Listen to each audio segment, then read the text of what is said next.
Alright, bruh, I just popped in a Zen, and I'm feeling some type of way right now. You just take a second to acknowledge just how utterly stupid the corporate world is. No! God, please, no! No! Like, honestly, I've been working in a corporate environment for the majority of my career and at several different companies, and they're all the exact same.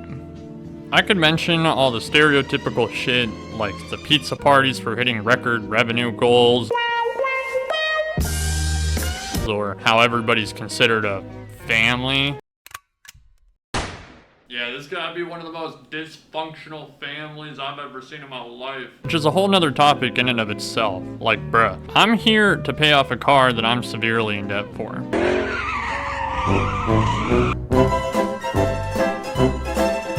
Meanwhile, you're trying to feed a family of 6.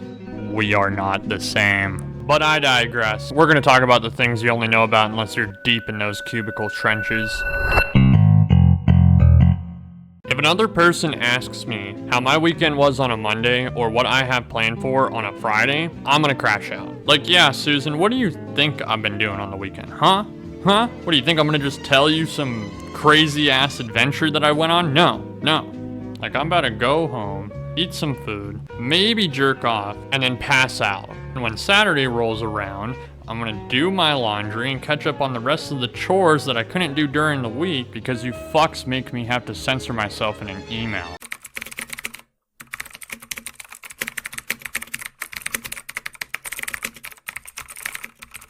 And if I'm lucky on Sunday, I'll go ball out on a McDonald's because y'all ain't paying me enough and I gotta enjoy the few moments I have to myself. Now, I might sound like a sociopath when I say this, but all these conversations mean absolutely nothing to me. And honestly, I would prefer not to even talk to you people. Not like we have any of the same interests anyway. I don't care about golf, I don't care about sports, or gambling, or going out to the bar every single day after work or on the weekends. Like, honestly, these conversations are just so boring and dull to me that it's like... God, like, can we talk about, like, the political and economic state of the world right now? I would honestly rather not have to interact with my coworkers. Alright, all you CEOs out there, listen up. I don't give a fuck about what you have to say. Y'all want to see something real quick? Look at this. Look at this horse shit.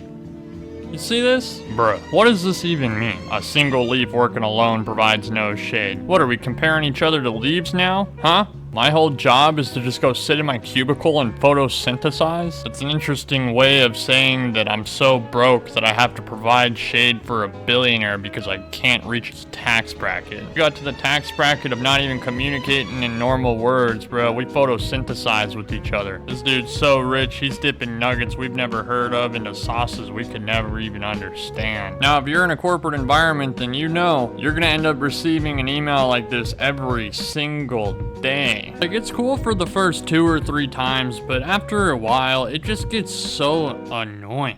And it doesn't help that most of these emails are just some mediocre motivational bullshit. I'll be reading this email over here talking about, are you a quitter or are you willing to work to get what you want? My brother in Christ, if I wasn't a quitter, I wouldn't be working for you now, would I? Like, big dog, you're starting to sound like one of those red pill get rich quick gurus. Talking about the alpha male, like you gotta wake up at 4 in the morning and dunk your face in a bunch of Saratoga ice water. Then you'll get your brain dead at Skyrim NPC ass looking coworkers that'll sit there and read it and just be like, yo, he's got a point. I'ma go walk up to Brian's desk and see if I can try to get more work for the same amount of pay. I ain't no quitter. What do you think this is? Just shut up, bro. Shut up. These were the same type of people in school to sit in the back of the class and when the teacher didn't hand out homework, raise their hand and be like, hey, where's our homework for the day? While everybody else in the class is like, shut the fuck up, Kellen. Alright, now riddle me this one, Batman. Why? Why do these people want to start Minecraft servers with their coworkers? Don't get me wrong, I love Minecraft, but brother, I don't want to have to be near you for 8 hours, let alone 40 hours a week, let alone another 3 or 4 hours after work playing fucking Minecraft. What's next? You want to go hunting for diamonds in the cave and sharpen each other's swords while a creeper comes up behind us and blows us? Hey yo, pause? Nah, but in actuality though, I don't want to play Minecraft with you, bro. I haven't hit my 2-week phase yet, and honestly, I don't want to be near my coworkers any more than I already have to be. I swear to God, last month I had a meeting with my boss to prepare me for a meeting with his boss, whose meeting was to prepare me for a meeting with my boss's direct colleague. What?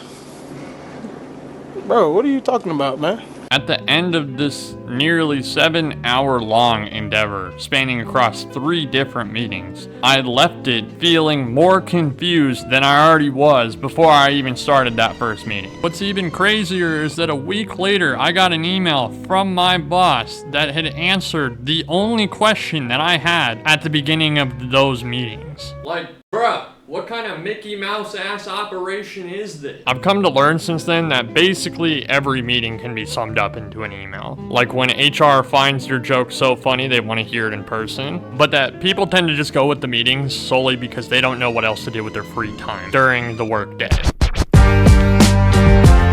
Alright, only a very select few of you are gonna know about this one. See, if you ever start a job and they hand you one of these, yo, you're cooked, brother. For those of you who don't know, this is basically the universal symbol for you're about to make an ungodly amount of money. I'm talking, you're gonna be making so much money you don't even know what to do with. But you're not gonna have the free time to do literally anything else. Because this little Lenovo ThinkPad means that not only is the company invested in you, but they're invested in the equipment that you're using, which means that they're gonna work you into the ground. I'm tired of this, Grandpa. That's too damn bad!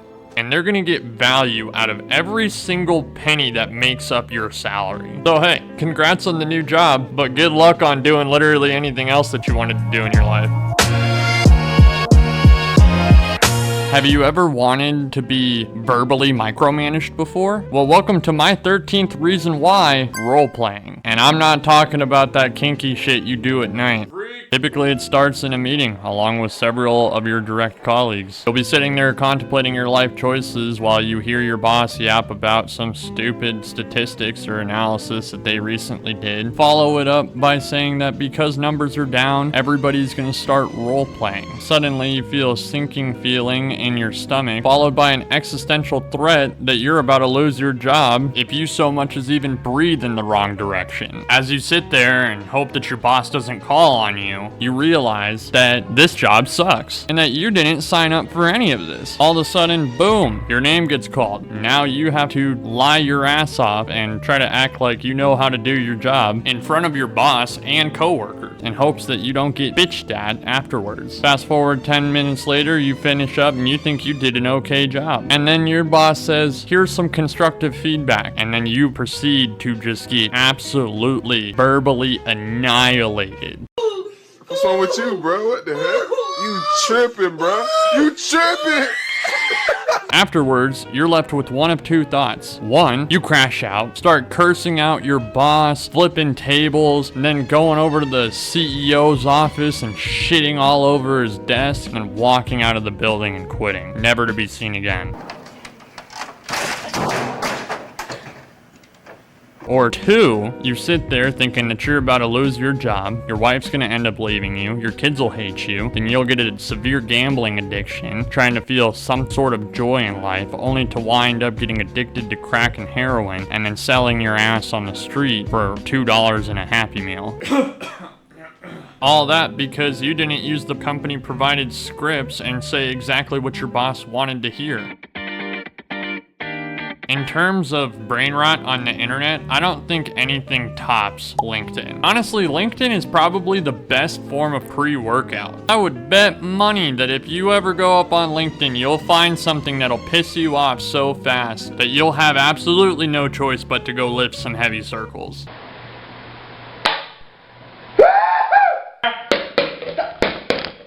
And then you get all these corporate shills saying like the dumbest shit ever. Case in point, take a second to read this post that I found literally right before I had started recording this.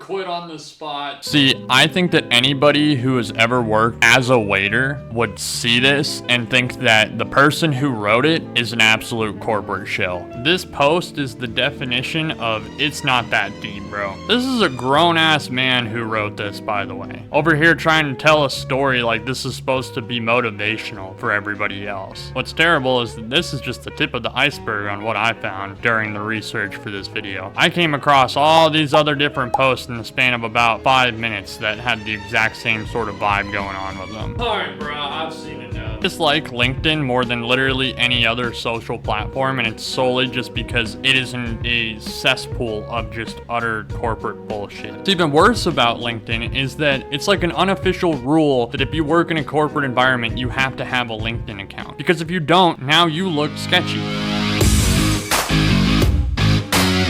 Now, this isn't just a corporate problem, right? This is just a job problem in general, and people just wanting to be special and unique and flex that they overwork themselves every single week. But some of these blue-collar workers, dude, annoy me. I don't care if I got soft hands. I'm not gonna be the one that has back and knee problems by the time I'm 30.